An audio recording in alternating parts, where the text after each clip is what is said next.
Армысыздар, микрофон алдында Айнұр Аңламасова. Бұл Медиаскоп подкасты. Подкастымыздың кезекті қонағы қаржылық журналистика бойынша медиа-тренер, пиаршы клубының мүшесі, пиар-менеджер Айбар Олжай.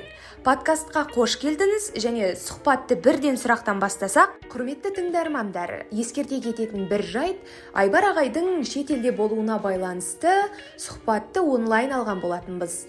Жалпы халықтың арасында пиар тек SMM, ол жарнама, сату деген түсініктер ғана қалыптасқан. Пиарды курс ретінде оқып алуға болады деген ойлар да бар. Қаншалықты келісесіз осы пікірлермен? Жалпы пиар мамандық па? Сұрағыңызға рахмет. Бізде кішкене пиар, біз оны өзіміз негізі коммуникация бағыты деп айтамыз. Коммуникацияның көп арада жарнама, сату, SMM деген түсініктер бар рас, бірақ бұл мүлде олай емес. Коммуникацияның ішінде жаңа SMM айтып отқан басқа да құралдары, ол коммуникацияның жалпы ішіне кіреді. Коммуникацияның өзі үлкен бағыт, өзі үлкен ілім. Оны белгілі бір курс оқып қана меңгеріп кету мен ойынша үлкен бір қате түсінікті. Мысалы, жарнама, сату, ол мүлде бізбен аралас, смежный дейді, бағыт, ол маркетингтің ішіне кіреді. Коммуникация ең алдымен бұл сенім қалыптастыру және соның арқасында бедел құру. Беделді басқару коммуникацияның негізгі идеясы, идеологиясы. Сондықтан оның жолында бірнеше бағытта білім алуымыз керек. Оның ішінде коммуникация құрудың базалық принциптері, сөз, тіл, жазу. Екіншісі психологиялық дағдылар. Үшіншісі коммуникацияның қазіргі стандарттары халықаралық. Төртіншісі міндетті түрде басқару, менеджмент және өз саланы, жаңа коммуникацияның салалары көп қой. Мысалы, қаржы саласында коммуникация болсын, өндірістік салада коммуникация, тау-кен саласы болсын, басқа да сала, денсаулық саласы, білім беру, сол саланы жетік меңгеру. Сондықтан ол өзінше үлкен мамандық. Оны міндетті түрде академиялық тұрғыда оқыған өте жөн. Себебі академиялық оқу, академиялық білім сіздің негізгі базалық фундаментіңіздің дұрыс қалыптасуына басты алғышарт болады. Әл-Фараби атындағы Қазақ ұлттық университетінде жалпы пиар мамандығы журналистика факультетінде оқытылады. Негізі бұл сала көбіне маркетингке жақын. Ал енді журналистикамен қандай байланысы бар? Енді пиар журналистикасы факультетінде оқытылады деген сұраққа келсек, қай жерде оқытылатыны қатты бір маңызды емес. Бастысы оның оқу программасында және оқу стандарттарында. Батыс елдерінде коммуникациялық менеджменттің ішінде жүреді. Себебі менеджментке жақын, беделді басқару, тәуекелдерді басқару, управление рисками дейді, сол матрицаның ішіне кіреді. Және мен ойымша әрине ең дұрысы менеджменттің ішінде болғаны дұрыс. Бірақ журналистика факультетінде болғанда ол қатты бір не емес, принципиалды дүние емес. Беделді басқару журналистика факультетінің ішінде бізге ол коммуникацияның үлкен спектрін меңгеруге мүмкіндік береді. Сондықтан қазір Қазақстанда журналистика факультетінің ішіндегі пиар мамандығы болса, ол міндетті түрде менеджментке ауыстыру керек деген белгілі бір үлкен бір талап тұрған жоқ. Бастысы коммуникацияның ішінде, жаңағы журналистиканың ішінде оқытып жатқан пиар кафедрасының несі қандай, оқу бағдарламасы қандай, ол шынымен де біздің қазіргі заман талаптарына сай келе ме, халықаралық стандарттарға негізделген ба, және шын мәнінде коммуникацияның білімін бере ме, әңгіме сонда. Және біздегі біраз қазір осы пиар мамандарын дайындайтын университет бағдарламасына қарасақ, олардың әрине практикалық мамандармен кеңескенін, сол практикалық жолды таңдаған айтуға болады. Сондықтан қай факультеттің ішінде отыр дегенге белгілі бір қатты бір назар аудармай қойса болады. Журналистикамен байланысты коммуникацияның ал негізгі базасы жазу, сөйлеу,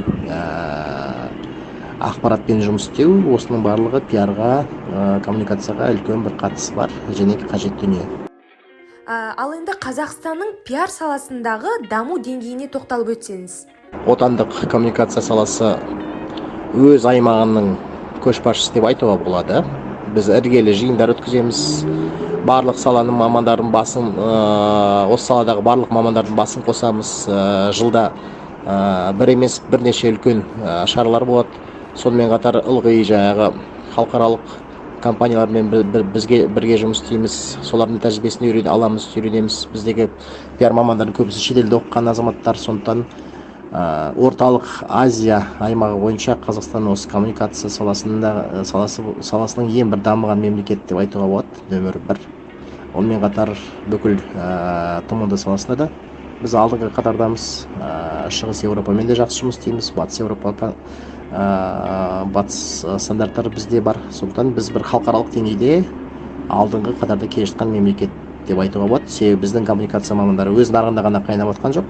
Олар халықаралық мамандар болып саналады. Халықаралық стандарттарға сай сол бойынша жұмыс істейді. Ағылшын тілінің көбісі басым бөлігі өте жақсы меңгереді. Халықаралық кейстермен жұмыс істей береді. Сондықтан біздегі даму деңгейі өте жақсы. Дәстүрлі пиар форумы жыл сайын өткізіліп келе жатыр. Биылда 26 мамыр күні өткен болатын. Қандай мәселелер көтерілді? Осы форум жайлы толығырақ айтып өтсеңіз. Мамыр айында дәстүрлі 19 пиар форум өтті. Биылғы тақырыптар өте қажет, өте көкейкесті және қызық болды. Оның ішінде қазақ тілді коммуникация бойынша біз cancel культур, пайда болған жаңа тренд және тілге қатысты коммуникациялық кризистерді талқыладық. Аудиторияның қазіргі даму сатыларын електен өткіздік. Онымен бірге жалпы сол коммуникациялық кризисті, бойкотты бастан кешірген Шоко компаниясының пиар менеджері Сәния Серікова келді. Өзінің кейстерін қалай күрескенін, сол күндері, кризис күндері қалай жұмыс істегендерін толық жаңағы көрсетіп, өзінің кейсімен бөлісті. Бұл өте бір үлкен тәжірибе болды. Жалпы осы сессия өте қызықты өтті.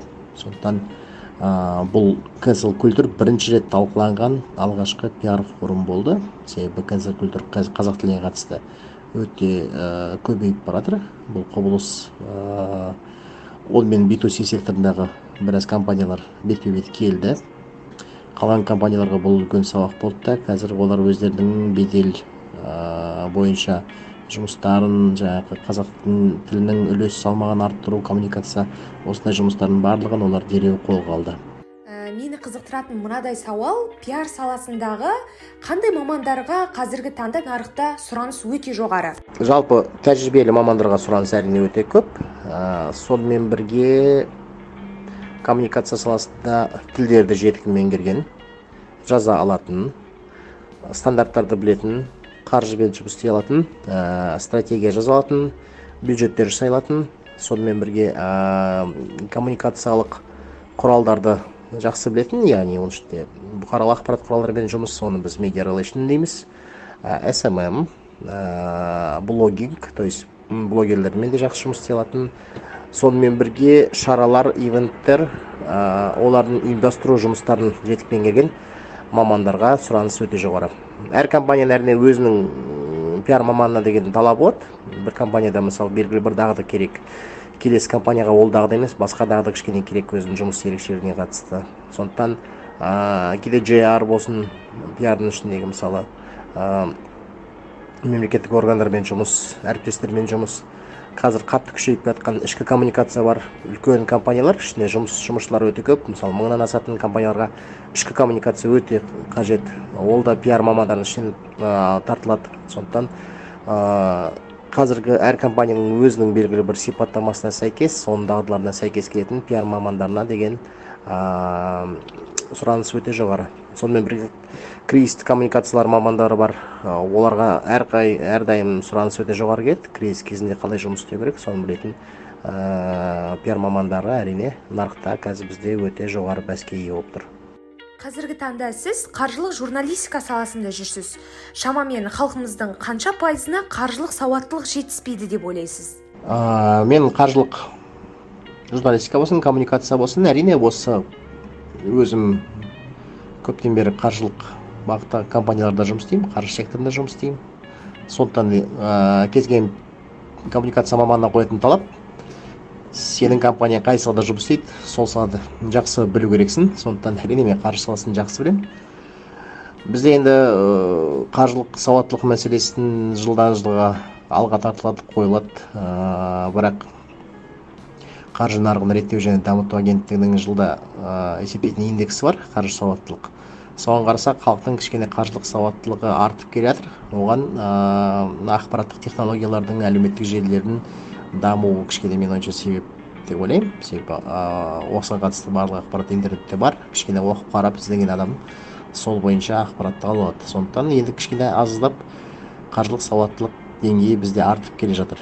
Бірақ біз күткендей тез артып келе жатқан жоқ. Ақырындап 1,3, 1,5% жылда. Бұл әрине бізге жеткіліксіз деп ойлаймын. Бізге шамамен 5-7% жыл сайын қаржылық сауаттылық деңгейі артып тұрса, ол жақсы болар еді. Себебі қаржылық сауаттылықтың жоқтығы адамдардың ақшаларын жоғалтуға, алаяқтардың құрбаны болуға, түрлі пирамидалар болсын, басқа да бір алаяқтық схемаларға араласып кетуіне әкеп соғуда. Ол азаматтардың жаңағы әлеуметтік бір қиындығын, сол қоғамдағы әлеуметтік шиеленістерді тудыратын негізгі фактор болып отыр қазір. Бізде мысалы журналистерде, яғни журналистика мамандығын бітірген түлектерге, немесе соны оқып жатқан талапкерлерге көбіне айтады, бұл журналистикадағы өзінің карьераңды газет журналдан бастағаның дұрыс деп. Себебі жазу қабілетін шыңдалады, осылай өсесің деп. Ал жалпы пиар саласында ең алғашқы жұмысты неден бастау керек? Қандай жалпы болашақ пиаршыларға қандай кеңес бересіз? Пиар саласында неден бастаған дұрыс деп ойлайсыз? Коммуникациядан білім ала беру керек, оқи беру керек, тіл байлығын да дамыта беру керек, жазу, ойды жеткізу. Біз коммуникацияда ең қажет дағды, ең бірінші азы дейді, ойды жеткізу. Өзің қандай ойды қалай жеткізгің келеді? Ойыңды дұрыс жеткізу, сен А десең, сені А деп түсіну керек. Бізде коммуникациядағы ең қиындықтардың көбісі, проблемалардың барлығы, сіз А дейсіз, сізді басқаша түсінеді, Б деп түсініп қалады. Сонда сіздің не айтқыңыз келетіні өзіңіздің жаңағы хабар таратып отқан аудиторияңызға түсініксіз болады. Бұл проблеманы біз әу бастан шешіп алу керекпіз. Пиар маманы қалыптаса бастаған кезде, студент кезінде бұл проблеманы ең бірінші шешіп қою керек те, осы дағдыны қалыптастыру керек. Сондықтан оқу, коммуникация құру, аудиториямен сөйлесе беру, өзіңіз жаңағы әріптестеріңіз, достарыңыз болсын, солармен тиімді коммуникация құрып, түрлі модельдерді жасап көрсеңіз болады. Ол үшін оқу керек. Көп әдебиетті оқу, оның ішінде көркем классикалық әдебиетті керек. Себебі ойды жеткізу шеберлігі, ішкі драматургияны құру шеберлігі, жалпы белгілі бір ойды ішкі құрылымын дұрыстап формулировкасын жасау, осының барлығы керек. Одан кейін екінші кезеңде қолданбалы әдебиет, яғни сіздің салаңызға қатысы бар әдебиеттер, ондағы жаңағы ақыл кеңестер, оның барлығы керек. Үшіншісі психология. Психология өте керек. Қоғаммен байланыста, аудиторияда психологияны терең меңгеру қажет болады. Сондықтан болашақ пиаршыларға берер кеңесім, уақыт барда оқи беру керек әдебиеттерді. Сосын ол оқығанды тек қана оқып қана қоймай, оны іске асыруға, жазып көруге, модельдер жасап, соны бір өз аудиторияңыз бар ғой, соған бір белгілі бір фокус группа ретінде қарап, өзіңіздің бірнеше тәжірибелеріңізді жасап көру керек, сөйтіп бастай беру қажет. Заманауи нарықтық қарым-қатынастар заманында пиар мамандарына деген сұраныс ешқашан азаяр емес. Сондықтан болашақ талапкерлерге айтар кеңесіміз, осы коммуникация бағытына жақын болсаңыздар, осы пиар мамандығын таңдауларыңызға болады. Ал біз сұхбатымызды аяқтаймыз. Сұхбат үшін үлкен рахмет. Медиаскоп подкастының кезекті шығарылымдарын асыға күтіңіздер. Сіздермен бірге болған мен Айнұр Аңламасова. Сау саламатта болыңыздар.